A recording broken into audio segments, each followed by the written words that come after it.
একজন মহারাজ বলেছিলেন, একটি মন্দির হলো পরম শান্তি স্থান ঈশ্বরকে উপলব্ধি করার জন্য। সেই শান্তির খোঁজেই দুই মাকে সাথে নিয়ে গরমের এক বিকেলবেলা বেরিয়ে পড়েছিলাম জোকার শ্রী স্বামীনারায়ণ মন্দির দর্শন করতে। অনেকেই হয়তো গেছো, আবার অনেকেই হয়তো যাওনি। যারা যাওনি তাদের জন্য পুরো ভিডিওতে অনেক তথ্য দিয়ে রাখলাম, আশা করি তোমাদের উপকার হবে। পুরো ভিডিওটা অবশ্যই চেক আউট করো।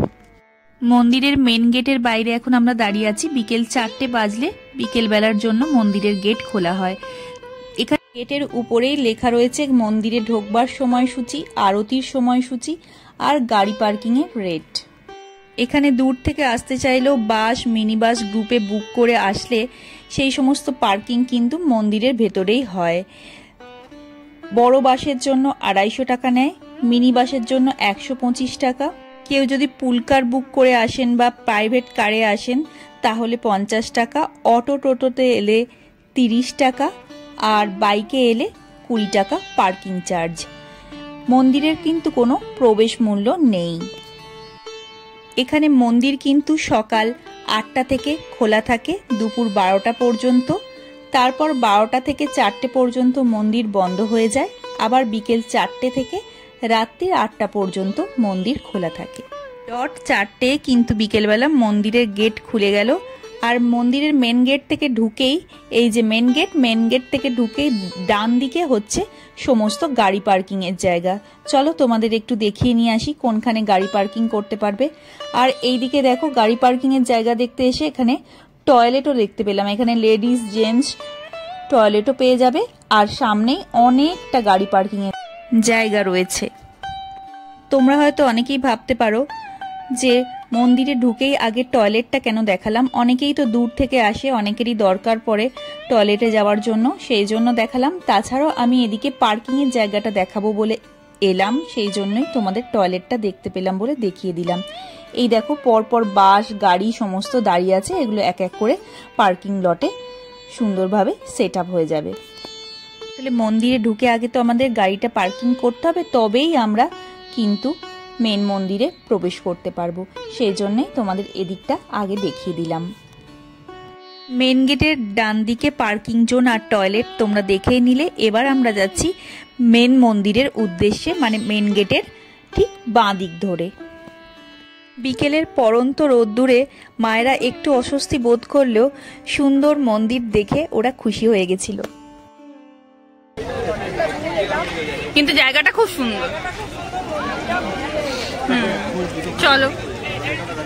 2014 সালে দক্ষিণ কলকাতার শহরতলি আমতলার কাছে বিষ্ণুপুর থানার ভাষার 14 নম্বর ওয়ার্ডে এই মন্দিরটি প্রতিষ্ঠিত হয়। কথিত আছে যে ভগবান স্বামীনারায়ণ একসময় নীলকান্ত বর্ণী রূপে বঙ্গোপসাগরের গঙ্গাসাগরের হিন্দুদের তীর্থভূমি কপিল মুনির আশ্রম দর্শনের জন্য এই স্থান অতিক্রম করে যান। উদ্যোক্তারা সেই কথা মাথায় রেখেই 44টি শিকড়বদ্ধ এই মন্দিরটি এই স্থানে নির্মাণ করেন। অর্থাৎ এই অনবদ্য সুন্দর মন্দিরটির 44টি চূড়া বা শৃঙ্গ রয়েছে। কলকাতার এই স্বামীনারায়ণ মন্দিরটি হল গুজরাটের স্বামীনারায়ণ সম্প্রদায়ের স্বামীনারায়ণ সংস্থার একটি হিন্দু মন্দির। চলুন এবার জেনে নেওয়া যাক মন্দিরে আসবেন কিভাবে। অনেকেই তো দূর থেকে আসেন। কেউ যদি এয়ারপোর্ট দিয়ে আসেন তাহলে এয়ারপোর্ট থেকে মন্দিরের দূরত্ব হচ্ছে 15 কিলোমিটার। এয়ারপোর্ট থেকে ট্যাক্সি বা ক্যাব বুক করে নিয়ে মন্দিরে আসতে হবে। কেউ যদি মেট্রো করে আসেন তাহলে আপনার নিকটবর্তী মেট্রো স্টেশন থেকে কবি সুভাষে নেবে অটো, টোটো বা ট্যাক্সি বুক করে আসতে পারেন। এছাড়াও ট্রেনেও আসা যাবে।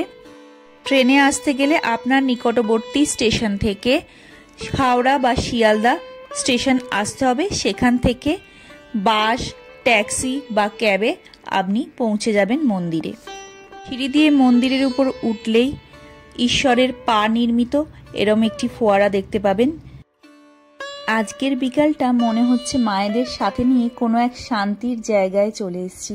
দেখুন এখানে অনেকটা ফাঁকা মাঠও রয়েছে, অনেক বাচ্চারা খেলাও করছে। কিন্তু ক্যামেরার মাধ্যমে আপনাদের সকলকে সাথে নিয়ে চলুন পুরো মন্দিরটা ঘুরে ঘুরে দেখি।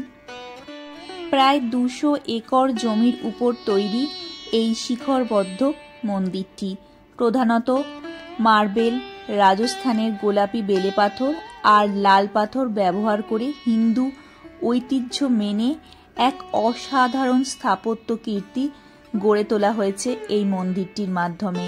কারুকার্য করা পাথরের মন্দির, মন্দিরের ভিতরে শান্ত মনোরম পরিবেশ আর বাইরে নানান বাহারি গাছপালা।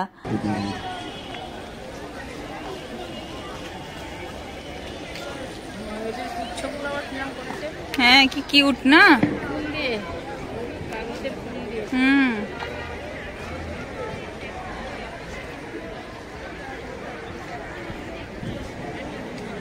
মোবাইলটা বেগে দিদি ভাই, ফোনটা বেগে দিদি।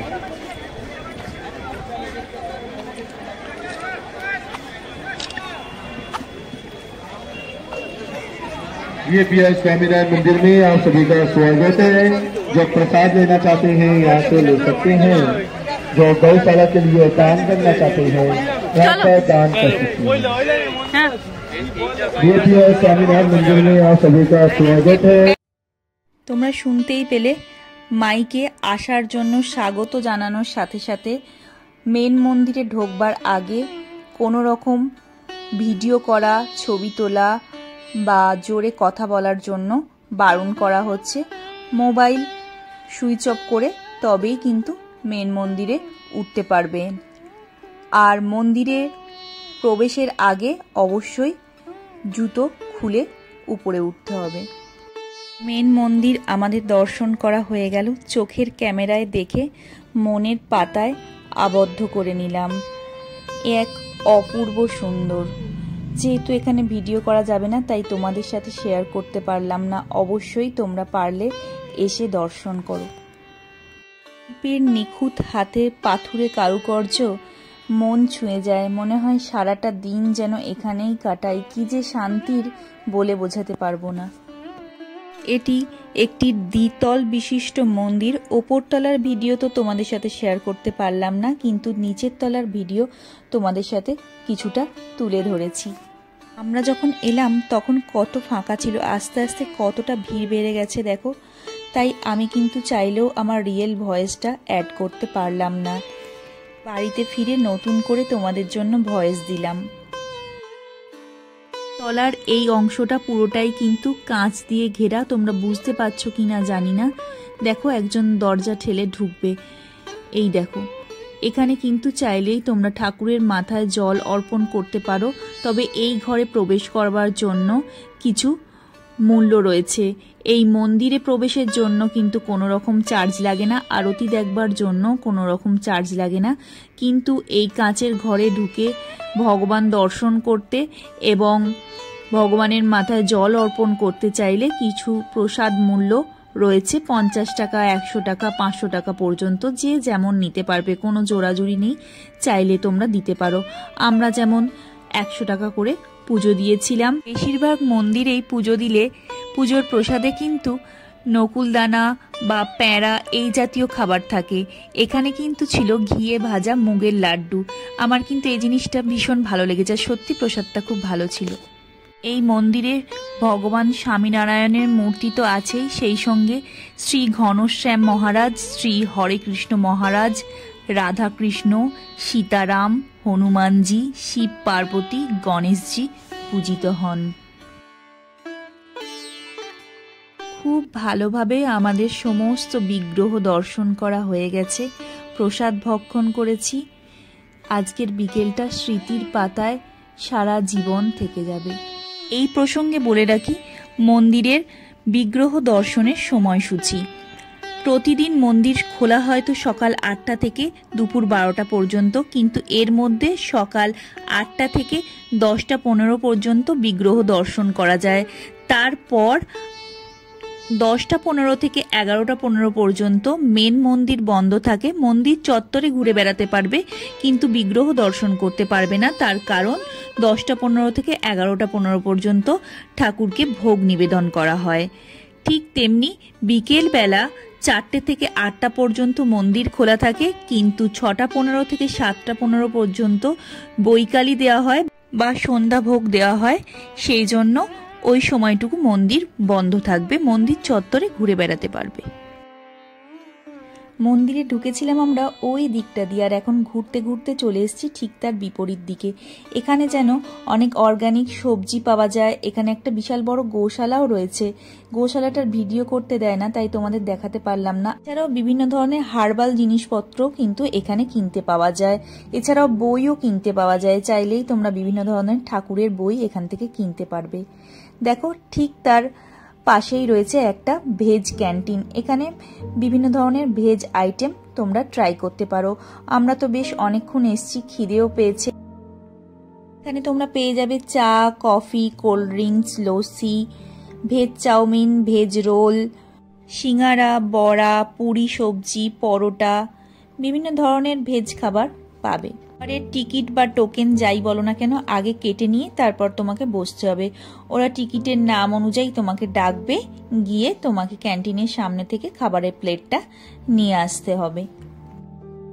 সেলফ সার্ভিস, কেউ কিন্তু এসে টেবিলে খাবার দিয়ে যাবে না, তোমাকে নিজেকে খাবারটা নিয়ে আসতে হবে। আমরা ফার্স্টেই অর্ডার করেছিলাম চা আর সিঙ্গারা, বিকেলবেলা বুঝতেই পারছো।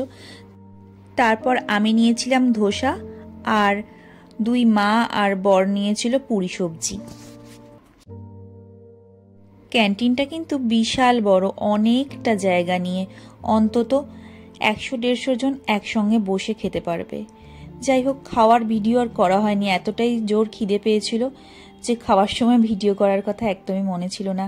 খাওয়া দাওয়া আমাদের কমপ্লিট। আর এদিকে দেখো মন্দিরে কিন্তু আলো জ্বালিয়ে দিয়েছে। চলো সামনে থেকে তোমাদের দেখাই। সন্ধ্যের আলো আঁধারিতে মন্দিরটাকে যেন আরও একবার নতুন রূপে দেখলাম। এতক্ষণ যেন মনে হচ্ছিল অন্য কোনো মন্দির দেখছিলাম, এখন আলো জ্বালানোর পর আরও একটা অন্য মন্দির দেখছি। অপূর্ব সুন্দর লাগছে। জানি না ক্যামেরা কতটা তোমাদের দেখাতে পারলাম, কিন্তু সামনে থেকে সত্যি বলছি খুব সুন্দর লাগছিল। ওপরের নাট মন্দিরটার ভিডিও করা তো নিষিদ্ধ, তাই দূর থেকে তোলা একটা ছবি তোমাদের সাথে শেয়ার করলাম। এই দেখো, এই যে ছাতা করে বসে আছে, এখান থেকেই কিন্তু সন্ধ্যার প্রসাদ বিতরণ করা হচ্ছে।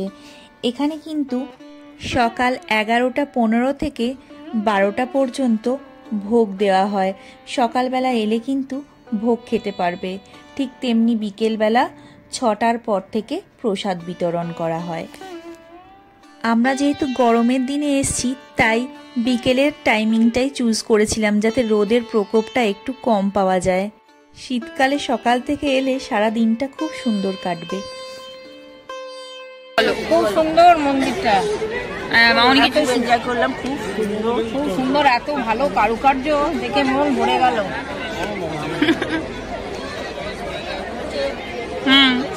হ্যাঁ, এত সুন্দর মনোরম জিনিস দেখলে বলার কিছু নেই।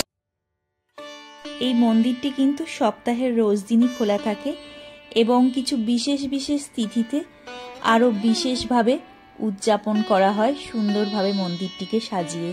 যেমন মকর সংক্রান্তি, শিবরাত্রি, হোলি, রামনবমী, হনুমান জয়ন্তী, গণেশ চতুর্থী, দীপাবলি, অন্নকূট ইত্যাদি।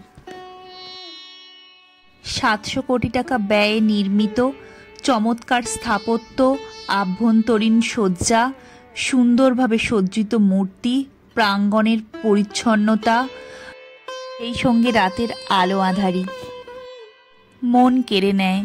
শহরের একটি অংশে আধ্যাত্মিক শান্তি খুঁজে পাওয়ার একটা জায়গা এই মন্দিরটি।